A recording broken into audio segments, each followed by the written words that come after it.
talvez esse paciente não precise de terapia. Então, é isso que eu tô querendo trazer para vocês. Mas provavelmente ele pode se beneficiar de uma conversa com um especialista. Ou 2, ou 3, ou uma conversa hoje e outra daqui a um mês. Ou de pelo menos saber quem é esse especialista.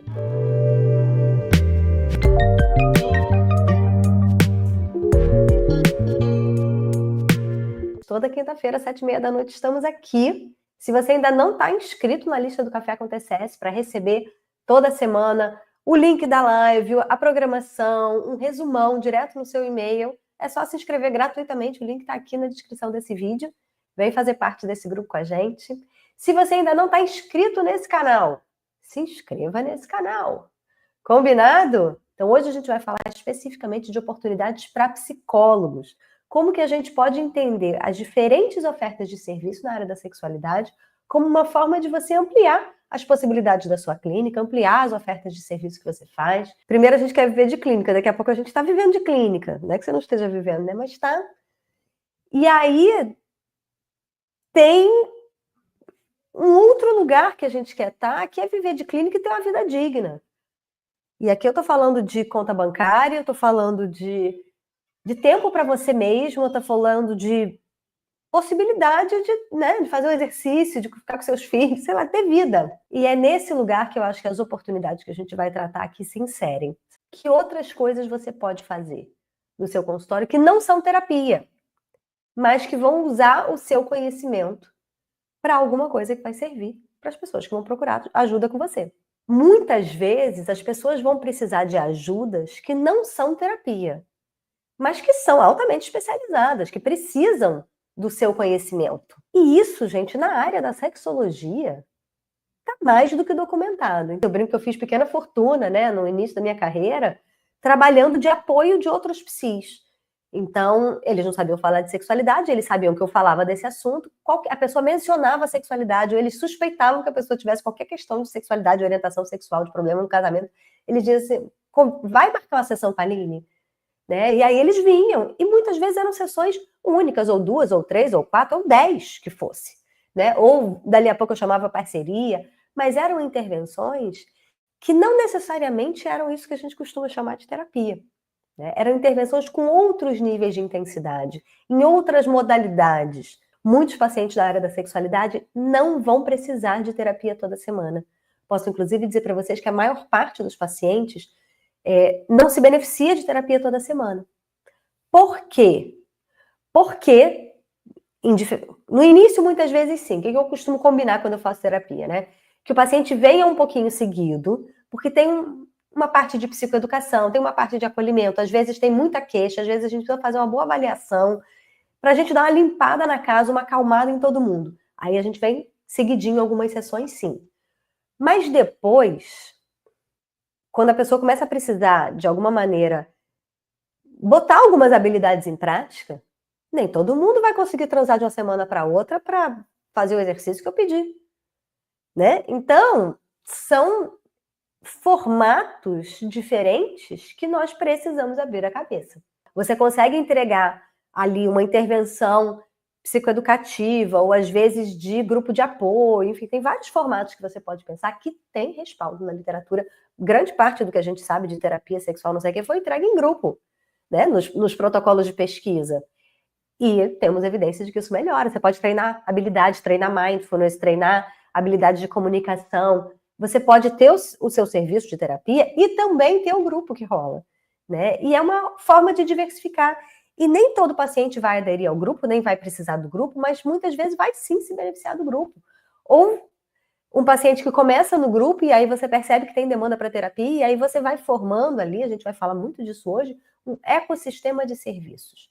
Quando a gente pensa que nem todo mundo precisa de tratamento, mas que muita gente precisa sim de intervenções de profissional de saúde, né? Quando a gente pensa que saúde é muito para além da falta de doença e tem a ver com promoção de saúde.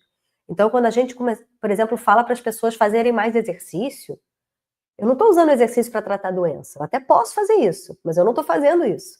Eu estou dizendo que isso é importante para a manutenção da saúde. Quando eu digo para as pessoas usarem camisinha, quando eu falo que valorizar o prazer sexual ou fazer educação sexual nas escolas, isso é promoção de saúde.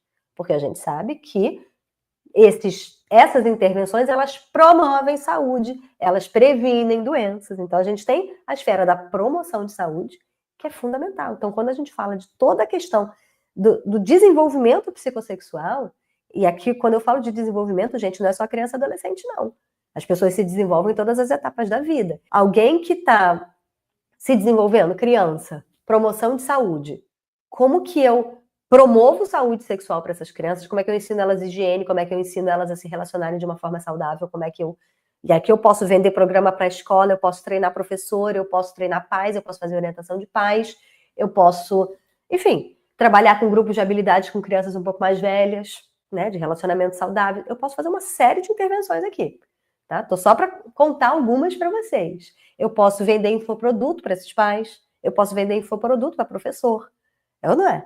Eu posso fazer roda de conversa com mãe e pai. Tô aqui só abrindo a cabeça de vocês. Eu posso fazer educação sexual na escola, de fato. Posso ter esse emprego lá. Tudo isso é promoção de saúde.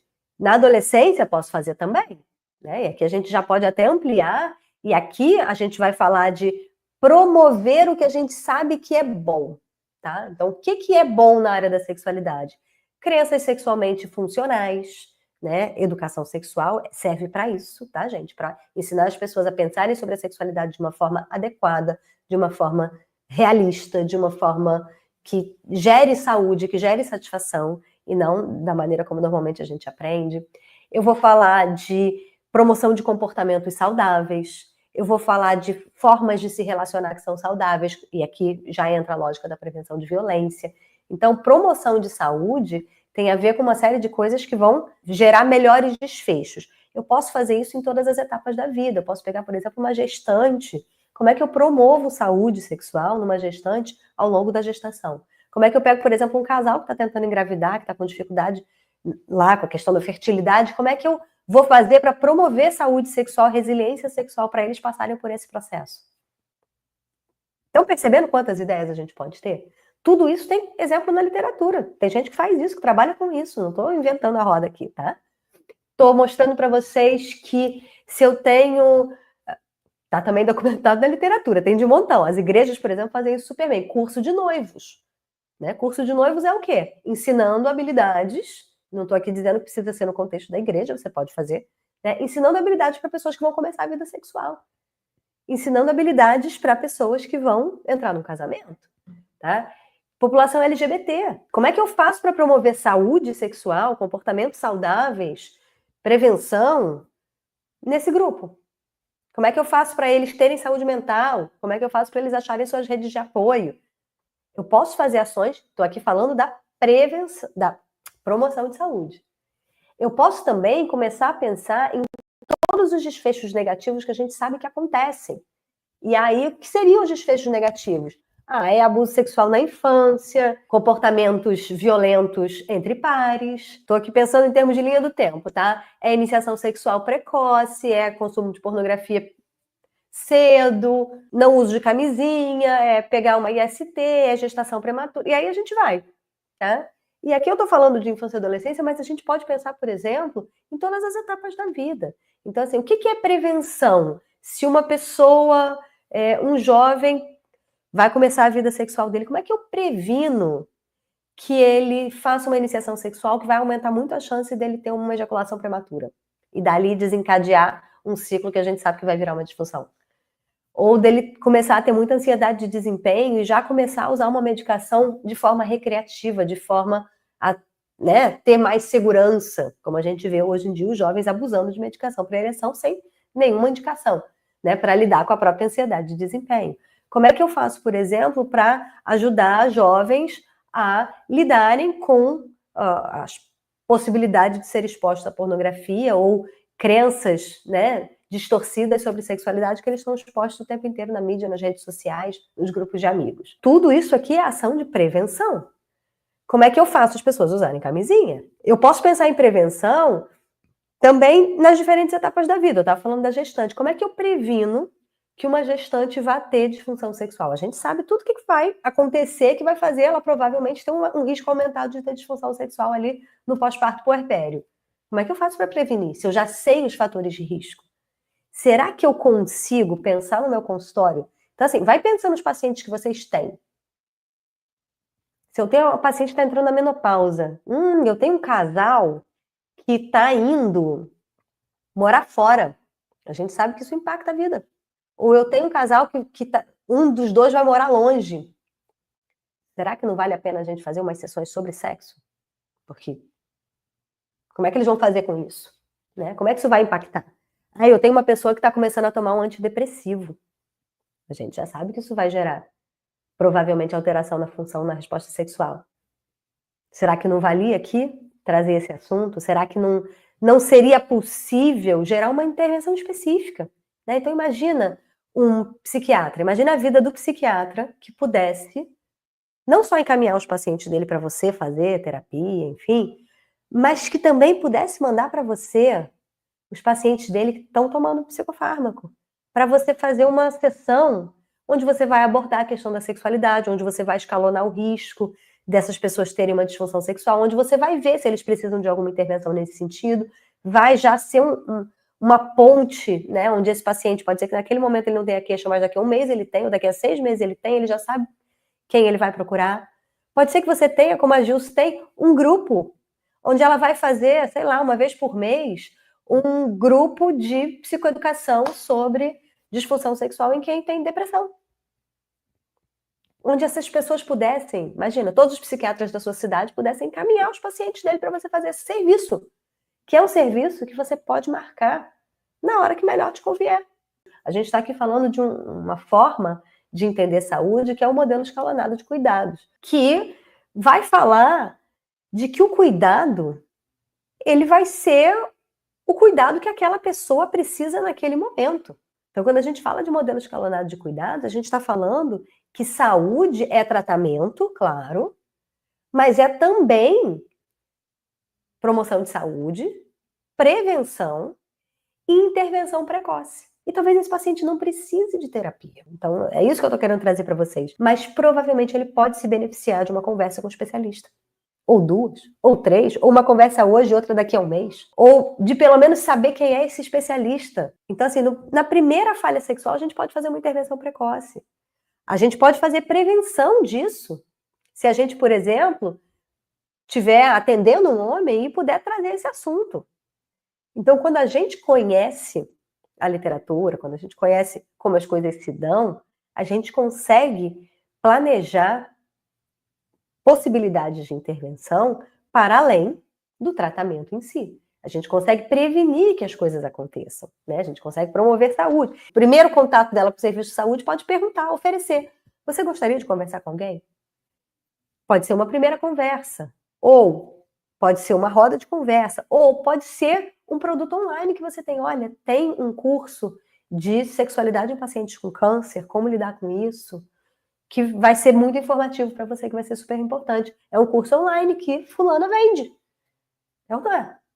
Ou um material, um audiobook, um e-book. Estou aqui falando de diferentes formas de você entregar serviços que são absolutamente fundamentados na literatura. A pessoa percebe que, tá bom, fiz o curso, percebi que não, acho que tem demandas aqui que são mais difíceis para mim. E aí você pode ter lá, dizendo, olha, se você perceber que com essas coisas que você aprendeu aqui no curso, você ainda precisa de ajuda, entre em contato aqui, marque uma sessão.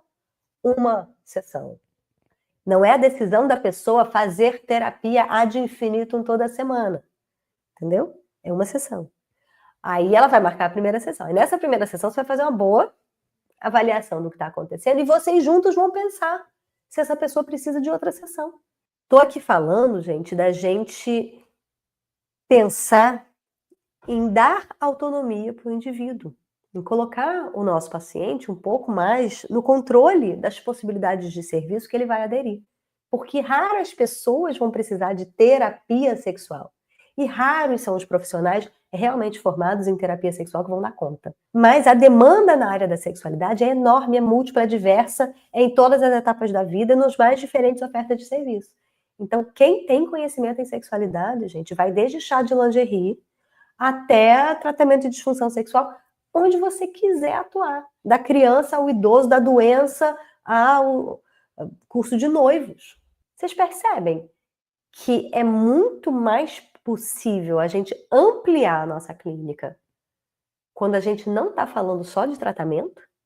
O que eu penso quando eu estou trabalhando aqui nos casos complexos é assim, nossa, para a pessoa chegar aqui é porque muita gente comeu mosca no caminho, desde a mãe do pai até o pessoal da escola, todo mundo comeu mosca no caminho para o caso chegar difícil assim para mim. Eu preciso ter treinamento muito bem fundamentado na área da sexualidade. Não posso sair repetindo clichê, aperta, não é disso que estamos falando. Estamos falando de um trabalho sério. Mas o meu trabalho sério, ele pode ser entregue, gente, na porta da boate. De verdade. Então, assim, se eu estou trabalhando com prevenção, com profissionais do sexo, eu vou lá onde elas estão. Se eu estou trabalhando com população LGBT jovem, eu vou na parada gay. Não tem problema. Tá? Então a gente não precisa ficar ali colado no nosso consultório sentado. Não tem problema. Temos evidências que sustentem a gente entregar intervenções das formas mais diversas, onde as pessoas estão. Então o cuidado que vai até as pessoas, né? Quantas vezes vocês já estiveram em festivais, não sei o que, de repente alguém chega com a camisinha. Por quê? Porque a gente sabe que aquela camisinha ali vai fazer milagre. Né? É alguém que não teria uma camisinha, que vai estar com aquela camisinha ali e talvez, quem sabe, use. Ali mesmo. Né? Ou ali atrás da moita. Então, é por isso que essa camisinha está ali. Isso é intervenção baseada em evidências. Se a pessoa tiver que sair dali para passar lá na farmácia para comprar, não vai rolar. Prática baseada em evidências é o que a evidência mostra para gente que é mais efetivo. 1. 2. O que eu sei fazer direito. O que eu tenho expertise para fazer. Então, não é para sair fazendo de qualquer jeito. É para você ter base que te permita ter um raciocínio clínico para você oferecer todas essas possibilidades. E, terceiro pilar, preferências do paciente. O que essa pessoa precisa? Porque a gente, e aqui eu tô falando com os psis, né? Tem vício de achar que as pessoas têm que resolver todos os problemas da vida e não ter mais nenhuma raiva da mãe e não sei o quê, não para você poder dar alta. Nunca. Quem que vai acabar com os problemas todos na vida? Nunca, não existe isso. Então, da sexualidade também não. Mas qual é a intervenção que aquela pessoa está disposta a receber naquele momento? As pessoas, quando elas vêm buscando o quê? Em quantas sessões elas mais ou menos ficam? Eu resolvo o problema delas? Qual é o nível de complexidade do que elas têm? Porque hoje em dia chega para mim muito mais caso complexo, tá? Realidade da minha vida. Mas já foi muito caso simples. Nossa, fulano viu pornografia, a esposa dele descobriu. Em princípio, ninguém ali precisa de tratamento, né? Mas está gerando sofrimento, tá bom? Vamos fazer uma intervenção com esse casal. Precisa virar terapia de casal? Pode ser que a gente descubra que sim, que aquilo ali foi só a cereja do bolo, mas talvez não. E aí, muitas vezes eu vejo os psis dizendo assim, ai, as pessoas hoje em dia querem coisas fáceis. Hoje em dia as pessoas não querem mais se aprofundar. Hoje em dia as pessoas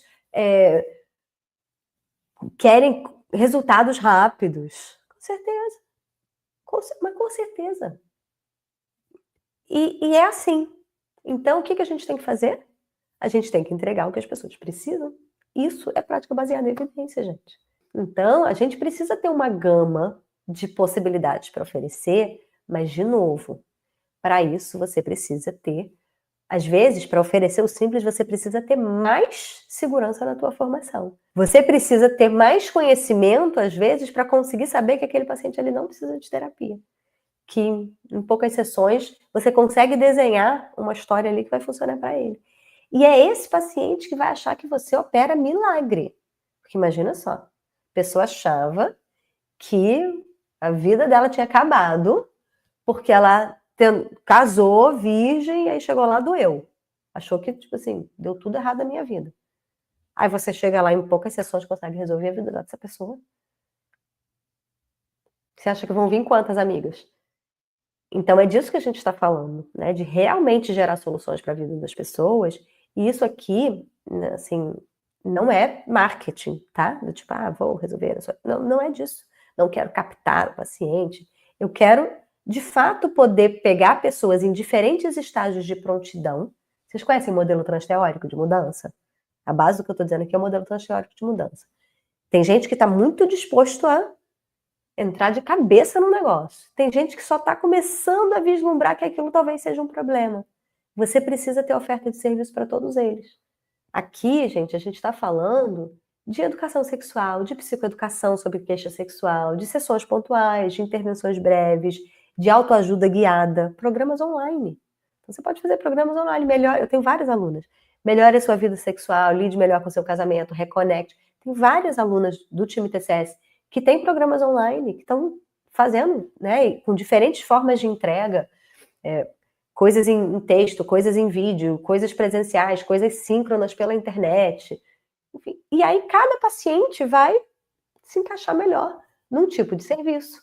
Intervenções breves, grupos, né, como a colega estava trazendo, mais estruturadinhos de treinamento. O pessoal da DBT, por exemplo, faz muito isso, grupo de treinamento de habilidades. Imagina um grupo de treinamento de habilidades para... tem um aluno meu que estuda sexo casual, que estuda habilidades sexuais para o sexo casual. Você imagina esse grupo de meninos aprendendo a chegar nas pessoas de uma maneira respeitosa e que seja mais efetiva, né? Grupo de homens recém-divorciados. Como voltar para o mercado. Você pode, né, pegar esse mesmo conhecimento e transformar isso em alguma coisa que pareça atraente para aquela pessoa, que converse com aquilo que aquela pessoa está vivendo. Às vezes, estratégias específicas, como a gente estava falando. A gente falou de prevenção combinada, a gente falou de adesão, a gente falou de, às vezes, aumento do repertório sexual. Então, assim, eu preciso...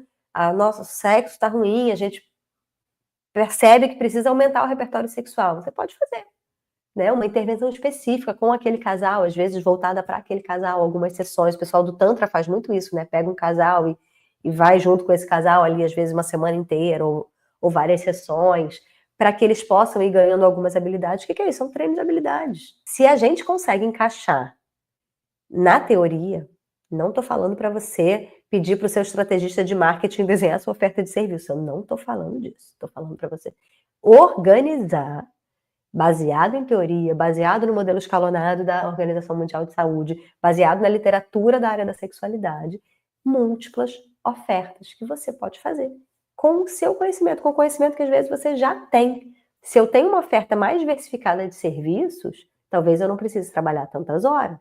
Talvez eu possa tirar mais férias, talvez eu possa ter mais flexibilidade. Se eu trabalho com pacientes menos graves, eu consigo tirar mais férias com mais tranquilidade, é ou não é? Diferentes ofertas de serviço, elas ajudam também a gente a ter uma vida melhor. Não só o seu paciente, né? Ajudam a gente a ter uma vida melhor. E quando eu falo de ajudar a gente a ter uma vida melhor, isso não foi pensado para você, pessoa física, isso foi pensado para os sistemas de saúde, né? Então, por que o SUS faz assim?